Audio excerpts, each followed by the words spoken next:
ওই রাতে আমার মায়ের নবীরে নিজের পিঠে উঠাইয়া পাহাড় বেয়ে বেয়ে তুমি গর্ত পর্যন্ত পৌঁছ। আমার মায়ার নবীর তুমি পাহাড় বাইতে দেও নাই। নবী যার পিঠে যখন জোয়া সোয়ার হয়েছেন সেই উম্মতের ভিতরে সবচেয়ে আগে চলে গেল। ও ভাই আবু বকর, সেই দিন তুমি আমার মায়ার নবীকে পিঠে উঠাইয়া পাহাড়টা বেয়ে বেয়ে তুমি সেই গর্ত গারে সুর পর্যন্ত উঠলা। সেখানে ওঠার পরও তুমি নবীকে আগে গর্তে ঢুকাও নাই। তুমি বলেছিলেন মায়ার নবী গো, ও গো নবী যে আপনি এখানে একটু দাঁড়ান, আমি গর্তের ভিতরে আগে ঢুকি, ঢুইকা আগে দেখি গর্তটা নিরাপদ আছে কিনা, গর্তের ভিতর নিরাপদ আছে কিনা আমি একটু দেখে আসি গো নবী।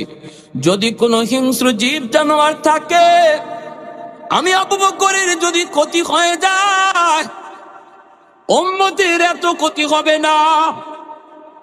কিন্তু নবী গো আপনার যদি ক্ষতি হয়, উম্মতের ক্ষতি কোনোদিন পূরণ করতে পারবে না গো নবী।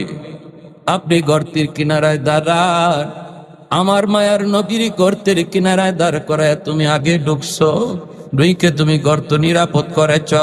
মাথার পাগড়ি গুলি সিরা সিরা সমস্ত গর্তের মুখগুলি তুমি বন্ধ করেছ, যেন কোনো গর্ত থেকে সাপ বিচ্ছু বের হইয়া আমার মায়ার নবীর ক্ষতি করতে না পারি। একটা গর্ত বন্ধ করার মতো কাপড় ওই দিন তোমার কাছে ছিল না। তুমি সেই গর্তের মুখটা পা দিয়া ঢাইকা রাখছো। আল্লাহু আকবার। আমার মায়ার নবীর ঘুম পাড়াইছো, অথচ ঘুমের প্রয়োজন ছিল তোমার বেশি। 40টা রাত তুমি ঘুমাও নাই। সেই রাতে সেই দিনে তোমার ঘুমটার বেশি প্রয়োজন, অথচ নিজে না ঘুমাইয়া আমার মায়ার নবীর নিজের উরুতে ঘুম পাড়াইছো। মায়ার নবী তোমার উরুতে ঘুমায় গেছেন নিশ্চিন্তে।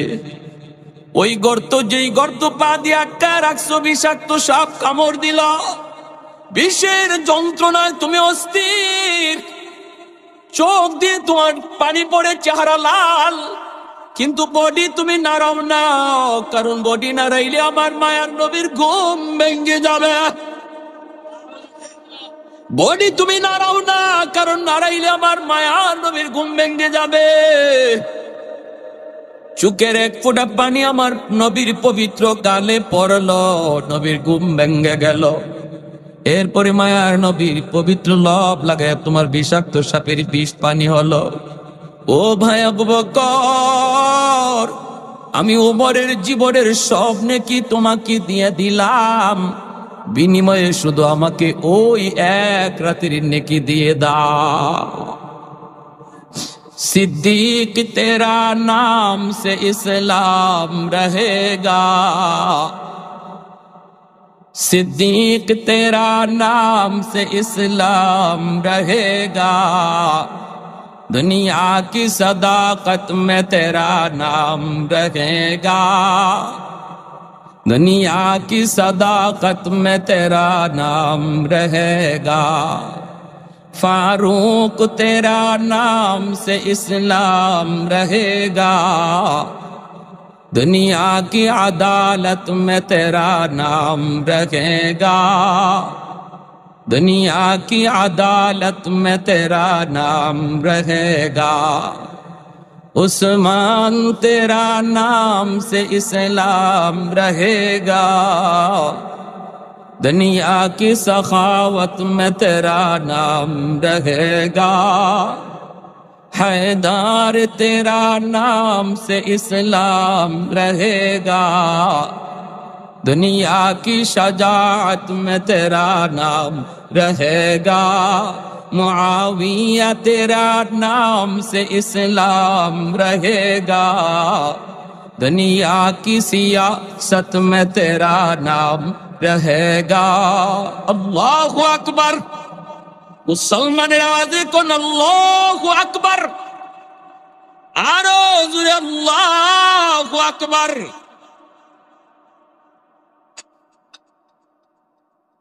সিদ্দিক আকবর বলে ভাই উমর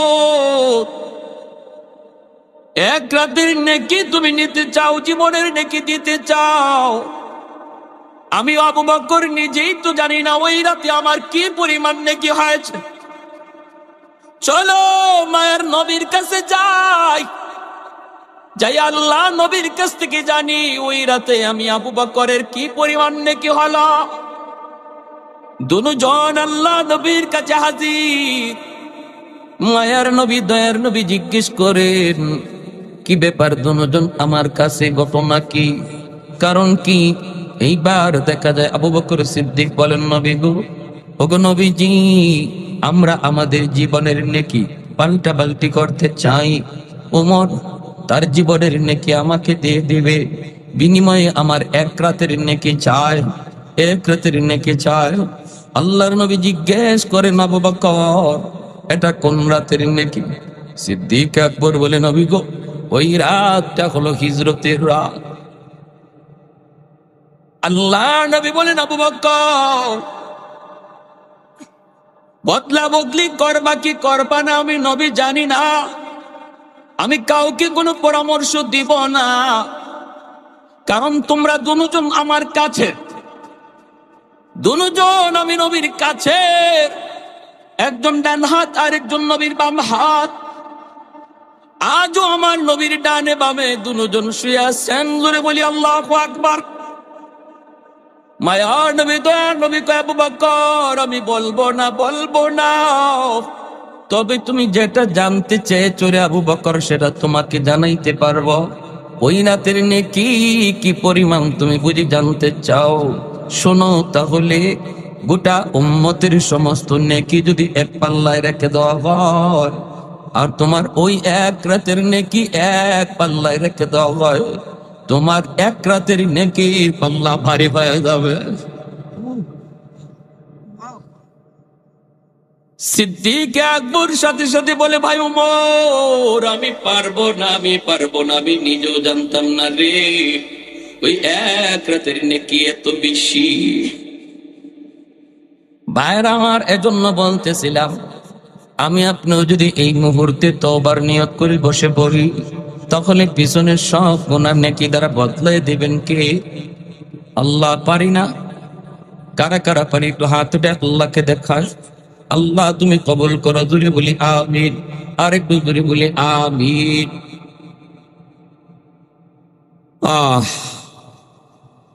আমার ভাই হযরত মাওলানা মুফতি রাফি বিন মুনি সুন্দর আলোচনা করে গেছে। আল্লাহ পাক হযরতের ইলমে আমলে বরকত দিন। যা কিছু বলে গেলেন সবাইকে আমল করার তৌফিক দান করুন। মা বাবা সন্তানের জন্য কত বড় নিয়ামত, কত বড়। কোরআনুল কারীমের বিভিন্ন জায়গায় আল্লাহ পাক তার নিজের হকের আলোচনাটা কইরেই সাথে সাথে বাপ মার হক নিয়ে আলোচনা করেছে। পবিত্র কোরআনুল কারীমের সূরাতুল লোকমান থেকে আমি একখানা আয়াতে কারীমা তেলাওয়াত করেছি। এই আয়াতে আল্লাহ বলেন, আনিশকুর লি ওয়া লিওয়ালিদাই, আমি আল্লাহর শুকরিয়া আদায় করো, সাথে সাথে মা বাবার শুকরিয়া আদায় করো। কারণ আল্লাহ আমাদের খালিক, আমাদের মালিক, তিনি সৃষ্টি করেছেন, এজন্য শুকরিয়া আদায় করবো কার? কিন্তু দুনিয়াতে পাঠানোর মাধ্যম বানাইছেন মা আর বাবাকে। মা বাবা হলেন আমরা দুনিয়াতে আসার মাধ্যম। এজন্য আল্লাহ তার হকের পরপরই বাপ মার হকের কথা বলেন না, বলেন বান্দারে আমি আল্লাহ খালিক হিসেবে আমার শুকরিয়া আদায় করো, কারণ আমি বানাইছি তোমারে, আর মা বাবা তোমাদের দুনিয়া আসার মাধ্যম, এজন্য বাপ মার শুকরিয়া আদায় করো। পবিত্র কোরআনুল কারীমের সূরা বনী ইসরাঈল একই ধাঁচে আল্লাহ বলতেছে, ওয়াকাদা রাব্বুকা আল্লা তা'বুদু ইল্লা ইয়্যা, তোমার রবের নির্দেশ গোলামি চলবে একমাত্র আমি আল্লাহ। ওয়া বিল ওয়ালিদাইনি ইহসানা, এরপরে বলেন বাপ মার সঙ্গে ইহসানের আচরণ করো। ইহসান কাকে বলে? ইহসান বলা হয় আমি বাপ মার কাছ থেকে কি পাইলাম না পাইলাম এটা দেখার বিষয় নয়। যখন বাপ মাকে আমি দিব তখন 100 দিব। মা বাবা আমার সঙ্গে কি আচরণ করলেন এটাও সন্তানের দেখার বিষয় নয়। বাপ মার সাথে সন্তান যখন আচরণ করবে যুবক, তখন উত্তম আচরণটা বাপ মার সাথে তুমি করো, এই নির্দেশ হলো আমার আল্লাহ। আমার মা আমাকে ঠগাইলেন, বাবা ঠগাইলেন, মা আমার সাথে ভালো আচরণ করে না, বাবা ভালো আচরণ করে না, এমন কথা বলার কোনো সুযোগ না। এজন্য বাপ মার সাথে ভালো আচরণ, খারাপ আচরণ করার কোনো সুযোগ ইসলামে দেয় না, শরীয়ত দেয় না। তবে হ্যাঁ, যদি বাপ মা কোনো জুলুম করে থাকে আল্লাহর আদালতে বিচার অবশ্যই হবে। কিন্তু দুনিয়ার নিজামের ক্ষেত্রে আল্লাহ বলেন, বান্দারে দুনিয়ার নিজাম হলো তুমি তোমার বাপ মার সাথে ভালো আচরণ করো, খারাপ আচরণ করতে পারবা না, খারাপ আচরণ তুমি করতে পারবা না। যদি তারা জুলুমও করে, এই প্রশ্নের জবাব আল্লাহর নবী তিনি দিয়েছেন সাহাবীদের প্রশ্নের জবাবে। নবীজি বলেন, মান আসবা মুতিআন লিল্লাহি ফি ওয়ালিদাইহি আসবাহা লাহু বাবান মাফতুহান মিনাল জান্নাহ। মায়ার নবী, দয়ার নবী বলেন, কোন সন্তান যদি রাতের বেলা তার মাকে তার বাবাকে খুশি করে ঘুমায়, সকাল হওয়া মাত্রই আল্লাহ তার জন্য জান্নাতের 2টা দরজা খুলে দেয়। ফাইন কানা ওয়াহিদান ফাওয়াহিদা, একজন যদি জীবিত থাকে একজনের খুশি রাইখা রাতে ঘুমায়, মায়ার নবী বলেন একটা জান্নাতের দরজা আল্লাহ খুলে দেয়। ওমান আসবাহা আসিয়ান লিল্লাহি ফি ওয়ালিদাইহি আসবাহা লাহু বাবান মাফতুহান মিনান নার। আর যদি সন্তান রাতের বেলা পাপ মারে, নারাজ করে ঘুমায়, বাবার মনে কষ্ট দেয়, মার মনে কষ্ট দেয়, বাবার কলিজায় আঘাত দিয়া রাতে ঘুমায়, মার চোখ দিয়া পানি ঝরায়, আর যদি কোনো সন্তান রাতে ঘুমায় রে, মায়ার নবী দয়ার নবী বলে সকাল হওয়া মাত্রই তার জন্য জাহান্নামের 2টা দরজা খুলে দেওয়া হয়। ফাইন কানা ওয়াহিদান ফাওয়াহিদা, একজন যদি জীবিত থাকে একজনের কষ্ট দিয়া ঘুমায়, সকাল হওয়া মাত্রই জাহান্নামের একটা দরজা খোলা। একবারে সাহাবী প্রশ্ন করেছেন, কিলা ইয়া রাসূলুল্লাহ ওয়া ইন যালামা, ওগো নবীজি যদি বাপ মা সন্তানের সাথে জুলুম করে, যদি বাপ মা সন্তানের উপরে জুলুম করে, তবু কি সন্তান বাপ মার সাথে ভালো আচরণ করবে কিনা? সাহাবী জানতে চান। দ্বীনের নবী, মায়ার নবী, আমার আপনার নবী, রহমতের নবী জবাবে বলেন, ওয়া ইন যালামা ওয়া ইন যালামা ওয়া ইন যালামা। নবী 3 বার বলেছেন, যদি বাপ মা জুলুম করে সন্তান জুলুম করতে পারবে না। সন্তান সর্বদা ভালো আচরণ করতে হবে, কিন্তু জুলুমের বিচার হবে আল্লাহর আদালতে। দুনিয়ার নিজাম হলো বাপ মার সাথে সন্তান উল্টা জুলুম করতে পারবে না। এই হলো আমাদের কারো কারো মনে প্রশ্নের জবাব মায়ার নবী দিছেন। বহু মানুষ আমাদেরকে ফোন করে এই কথা জিজ্ঞেস করে, হুজুর আমার আব্বা আমারে ভালো চোখে দেখে না, আমরা 3 ভাই, এক বাইরে ভালো চোখে দেখে আমাকে খারাপ চোখে দেখে, আমার সন্তানকে কম আদর করে, আমার ভাইয়ের সন্তানকে বেশি আদর করে, কেমনে আমি মার সেবা করব, কেমনে বাবার সেবা করব? আপনার প্রশ্নের জবাব নবী দিলেন, আমি শুনাইলাম। এর বাহিরে আমাদের আর কিছু জানা নাই, কিছুই জানা নাই, কিছু বলতেও পারবো। কারণ যদি বাপ মা খুশি থাকে, বাপ মার খুশিতে আল্লাহ খুশি হয়ে যায়। সুবহানাল্লাহ, জোরে বল। রিদার রাব্বি ফি রিদাল ওয়ালিদাইন। মায়ার নবী দয়ার নবী বলেন, যে সন্তানের উপরে তার বাপ মা রাজি, আল্লাহ তার উপর রাজি হয়ে যায়। সুবহানাল্লাহ। আর যেই সন্তানের উপরে তার বাপ মা নারাজ, আল্লাহ নারাজ হয়ে যায়, আল্লাহ নারাজ হয়ে যায়। আপনি বাপ মারে খুশি না কইরা তামাম দুনিয়ার সমস্ত মানুষকে খুশি করলেন, বাপ মারে কষ্ট দিলেন, ফিরে খুশি করলেন, সবাই খুশি হলো, আল্লাহ খুশি এমন কোন হাদিস আমরা পাই না। হাদিস পেয়েছি বাপ মা খুশি থাকলে আল্লাহ খুশি। কে খুশি থাকলে আল্লাহ খুশি? বাপ মা যদি খুশি থাকে আল্লাহ খুশি। দুনিয়ার সমস্ত মানুষ তোমারে ভালো জানলো, কিন্তু মা তোমারে খারাপ জানলো, বাবা তোমারে খারাপ জানলো। ঘরের ভিতরে তুমি আচরণ খারাপ করো, বাহিরে গেলে ভালো করো। সমাজের মানুষ তোমাকে ভালো জানে, কিন্তু বাপ মা তোমারে খারাপ জানে। যদি বিষয়টা এমন হয় রে গোলাম, তাহলে ভালো করে কান সজাগ করে শুনে রেখো। বাপ মা যদি খারাপ জানে, আল্লাহ বলেন আমিও তোরে খারাপ জানি। তামাম দুনিয়ার সমস্ত মানুষ যদি তোমাকে ভালো জানে, আমি আল্লাহ ভালো জানি না, খারাপ জানি। কারণ বাপ মা তোমাকে খারাপ জানে। এজন্য বাপ মার মনে কষ্ট দেওয়ার, বাপ মারে নারাজ কইরা তামাম দুনিয়ার মানুষে খুশি করলো, আল্লাহ খুশি না। ফিরির দরবারে গরু নিয়ে যাও, হাতি নিয়ে যাও, তুমি মহিষ নিয়ে যাও, অসুবিধা নাই। মারে খুশি রেখে যাওয়া লাগবে, বাবারে খুশি করে যাওয়া লাগবে। একালি কমলা নিয়ে মারে তুমি খুশি করতে পারো, বাবারে খুশি করতে পারো। বাজার থেকে একালি কমলা কিনে যদি তুমি মার কাছে যাও, মা আজ কমলাটা তোমার জন্য এনেছি, বাপ মারে অল্প কথায় খুশি করা যায়। আম্মা কইয়া মুখটা বইরা ডাক দিলে মা খুশি হয়ে যায়। আব্বা মুখটা বইরা বাবারে ডাক দিলে বাবার দিল খুশি হয়ে যায়। কারণ সন্তান যত বড় হোক বাপ মার কাছে বড় হয় না, সর্বদা ছোটই থাকে।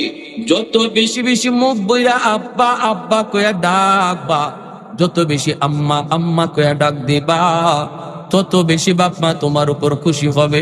আর আল্লাহ বলে বান্দারে, যখনই তোর মার দিলটা খুশি হলো, আমি আরশের মালিক খুশি হয়ে গেলাম। আমি আরশের মালিককে তুমি খুশি করে নিছো। মা কমলাটা পাইয়ে খুশি হয়ে যাবে, খুশি। সন্তান তোমার সন্তানকে নিয়েই মা খাবে, তোমার সন্তানকে নিয়েই বাবা খাবে। এই কমলাটা সন্তানের হাতে আগে দিও না, স্ত্রীর হাতে আগে দিও না, মার হাতে আগে দাও, বাবার হাতে আগে দাও। কারণ এই মা এই বাবা তোমার সন্তান ফেলায় খাবে না। কমলাটা সুলাই নাতিরে ডাক দিবে, নাতিনে ডাক দিবে, তাদের মুখে আগে দিবে। কিন্তু মার কথা ইয়াদ করার কারণে মার কলিজা খুশি হয়ে গেছে। আমার সন্তান বাজারে গিয়ে আমি মার কথা ভুলে নাই, আমি বাবার কথা ভুলে নাই। মার ঔষধ লাগবে, ঔষধটা আগে আইনে মার হাতে দিছো, মা খুশি হয়ে গেছে। বাবার ঔষধ লাগবে, ঔষধটা কিনা বাবার হাতে আগে দিছো, মা বাবা খুশি হয়ে যাবে। আমার সন্তান শত ব্যস্ততার ভিতর আমি বাবার কথা ভুলে না, আমি মার কথা ভুলে না। যখনই বাপ মার দিল তুমি খুশি করে আল্লাহর গোলাম, সাথে সাথে আরশের মালিক তোমার উপর খুশি। আর বাপ মা যদি তোমার জন্য খুশি হয়ে দোয়া করে, এই দোয়া আল্লাহর দরবারে সরাসরি কবুল। সালাসাতুন দাওয়াতুম মুস্তাজাবাতুন লা শাক্কা ফি, দাওয়াতুল মাজলুম ওয়া দাওয়াতুল মুসাফির ওয়া দাওয়াতুল ওয়ালিদ আলা ওয়ালাদিহি। তিন ব্যক্তির দোয়া বদদোয়া আল্লাহর কাছে সরাসরি কবুল। এক নম্বর হলো মাজলুমের দোয়া বদদোয়া, দুই নম্বর হলো মুসাফিরের দোয়া বদদোয়া, তিন নম্বর হলো বাপমার দোয়া বদদোয়া।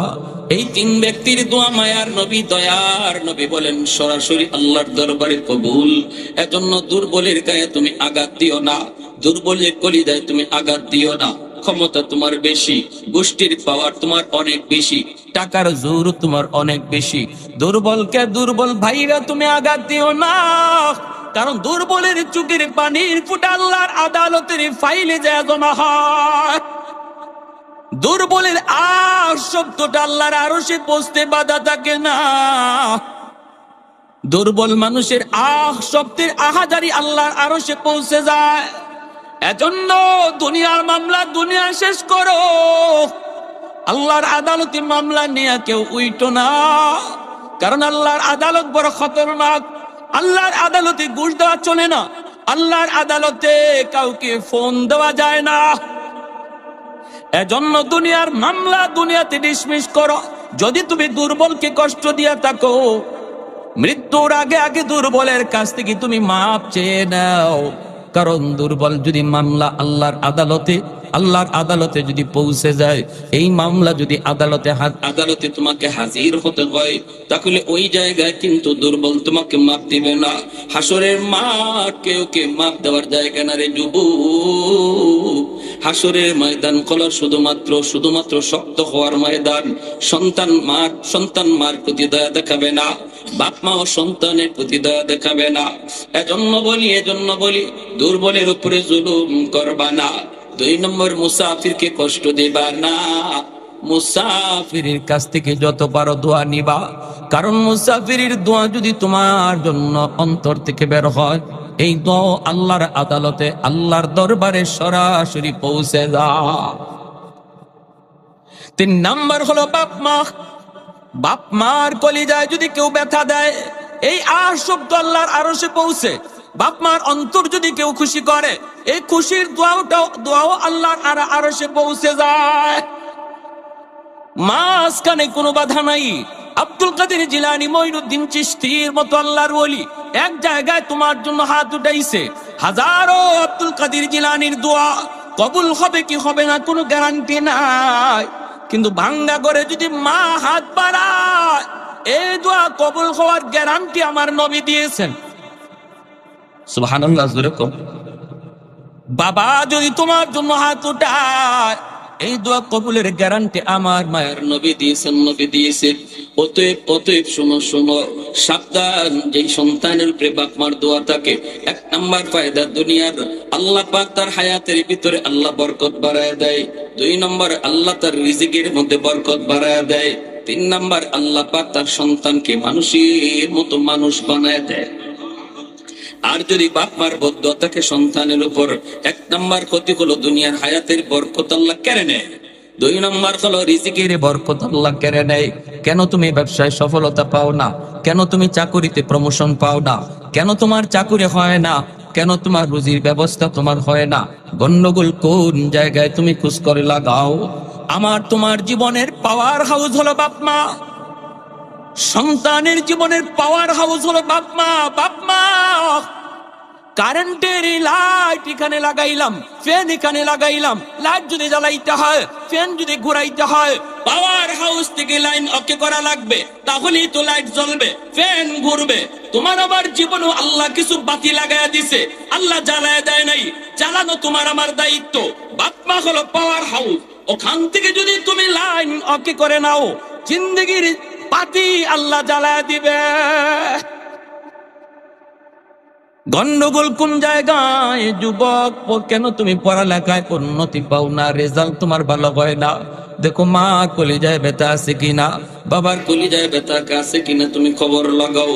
বনু তামিম গোত্রের একজন যুবক আমার মায়ের নবীর কাছে এসে বলতেছে, ইয়া রাসূলুল্লাহ, আমি বড় পেরেশান গো নবী, আমাকে আপনি শান্ত করুন। আল্লাহর নবীর কাছে এসে যুবক কাঁদতেছে, চোখের পানি জড়ায় জড়ায় কাঁদতেছে।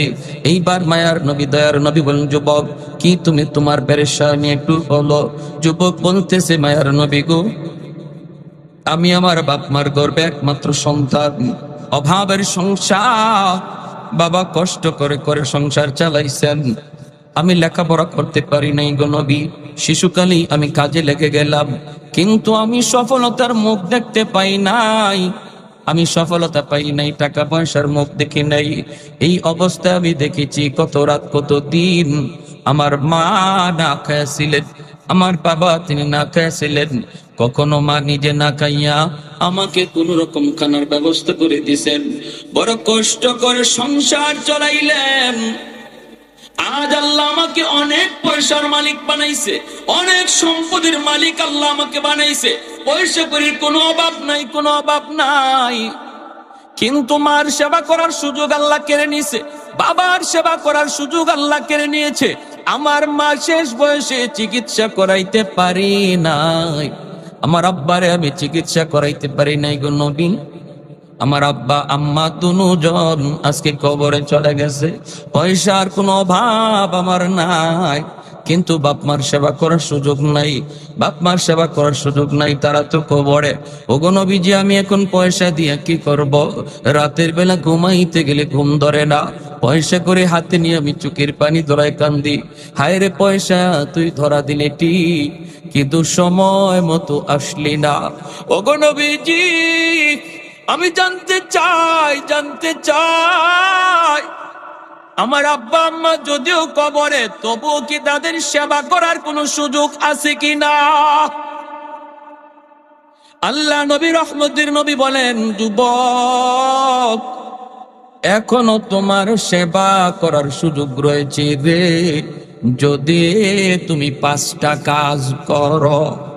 সুবহানাল্লাহ। কয়টা কাজের কথা নবী বলেছেন? আরেকটু জোরে বলেন, কয়টা কাজের কথা? মনোযোগ দিয়ে শুনবো ইনশাআল্লাহ। 5টা কাজ আমার নবী বলেছেন। আজকে আমার বাবা মা দুনিয়াতে আছেন, আজ রাতে আমি থাকলে তাদেরকে খুশি করে নিব। জানি না আমার জীবনের শেষ রাতেই রাত কিনা, আমার জীবনের সফলতা যদি চাই তাদেরকে আজ রাতেই খুশি করব। আর যদি দুনিয়ায় না থাকে, আমার করণীয় কি? একটু মনোযোগ দিয়ে শুনবো। আমার নবী নিজে বলতেছেন, যুবক, 1 নম্বর হলো সালাতুল লাহুমা, তাদের জন্য বেশি বেশি করে তুমি দোয়া করো। যেই দোয়াটা আল্লাহ কোরআনের মাধ্যমে শিখাইছেন। পবিত্র কোরআনুল কারীমের সূরা বনী ইসরাঈল আল্লাহ বলেন, ওয়াকুর রাব্বির হামহুমা কামা রাব্বায়ানি সাগীরা। আমার সাথে সবাই পড়েন, রাব্বির হামহুমা কামা রাব্বায়ানি সাগীরা। ও মালিক, আমার আব্বা আম্মার উপরে তুমি রহম করো, যেইভাবে শিশুকালে আমার মা আমার বাবা আমার উপর রহম করেছেন। শিশুকালের কথাটা আল্লাহ পাক উল্লেখ করে দিয়েছেন। এই দোয়া কিন্তু শিখাইছেন আল্লাহ। কে শিখাইছেন? জোরে বলেন, কে? দোয়া কবুল করবে কে? দোয়া আমরা করি কার কাছে? চাই কার কাছে? আল্লাহর কাছে চাইলে ইবাদত হয়, মাজারে গিয়া চাইলে শিরিক হয়, ঠিক কিনা? জোরে কম। চাওয়ার জায়গা মাজার নাকি আল্লাহ? চাওয়ার জায়গা দরগা নাকি আল্লাহ? সন্তান চাইবো কার কাছে? ধন দৌলত কার কাছে? শান্তি চাইবো কার কাছে? ছেলে সন্তান দে আল্লাহ, মেয়ে সন্তান। আওয়াজ আসতে কেন? আলো জোরে। তাহলে মেয়ে সন্তান হইলে পরে স্ত্রীর উপরে রাগ করেন কেন? হ্যাঁ, কেউ রাগও করে, কেউ বাপের বাড়ি পাঠায় দেয়, আবার কেউ তালাক দিতেও দেরি করে না। এমন ঘটনাও ঘটেনি না ঘটে না? যেই মানুষটা মেয়ে সন্তান হইলে পরে স্ত্রীর উপরে টর্চারিং করে, তার ইমান নাই। তার কাজে বুঝাইলো তার ইমান নাই, সে যেন কাজে করে বুঝাইতে চায় সন্তান। ছেলে সন্তান দেয় আল্লাহ, মেয়ে সন্তান দিয়েছে আমার বউ। হ্যাঁ, ইমান আছে না গেছে? জোরে কর। মুখে খালি কইলইব, কাজে যা বুঝাইতেছি এটার না আসল। তাহলে মেয়ে সন্তান হলে আপনি কেউরে খবর দেন না, ছেলে হইলে গরু খাওয়ান। এটা কি? আল্লাহর কাছে চাইলে ইবাদত হয়, গায়রুল্লাহর কাছে চাইলে শিরিক হয়, ঠিক কি না? এজন্য ভাইয়েরা, বন্ধুরা, আল্লাহ পাক রব্বুল আলামিন দোয়া নিজে শিখায় দিতেছেন। আল্লাহ দোয়া নিজে শিখায় দিতেছেন। যিনি দোয়া কবুল করবে, তিনি যদি দোয়া শিখায় দেয়, তাহলে বোঝা গেল আর কোন দোয়া কবুল হোক না হোক, এই দোয়াটা কবুল হবে 100%। ফ্যাক্টরি মালিক চাকরি আবেদন, চাকরির বিজ্ঞপ্তি দিল, অসংখ্য অগণিত মানুষ চাকরির জন্য আবদার করলো। একজন মানুষকে যদি ফ্যাক্টরির মালিক দেখে ডাক দেয়, ও মিয়া তুমি কেন আসছো? আসছি আপনার ফ্যাক্টরিতে চাকরি করার জন্য, দরখাস্ত লেখবা বুঝি? বলে হ্যাঁ। মালিক যদি কয় আমার কাছে কেমনে দরখাস্ত লিখতে হয়, আমি তোমাকে শিখায়া দেই, এই বইলা মালিক যদি সে নিজেই দরখাস্ত শিখায়া দেয়, তাহলে বোঝা গেল আর কারো চাকরি হোক না হোক, তারটা হবে 100%।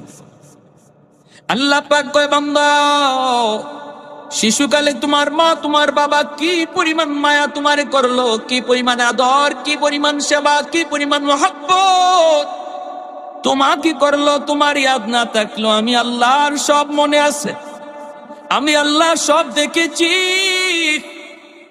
অতএব বান্দা মনে রাখো, আমি আল্লাহর কাছে যখনই তুমি বাপ মার জন্য দোয়া করবারে, সাথে সাথে তুমি শিশুকালের কথাটা ইয়াদ করায় দিও। তুমি বইল, মালিক শিশুকালে আমার আব্বা আম্মা আমাকে যেই রকম মায়া করছেন, আমাকে যেই রকম আদর করছেন, আল্লাহ তুমি আজ আমার আব্বা আম্মারে ওই রকম মায়া কইরো, আদর কইরো।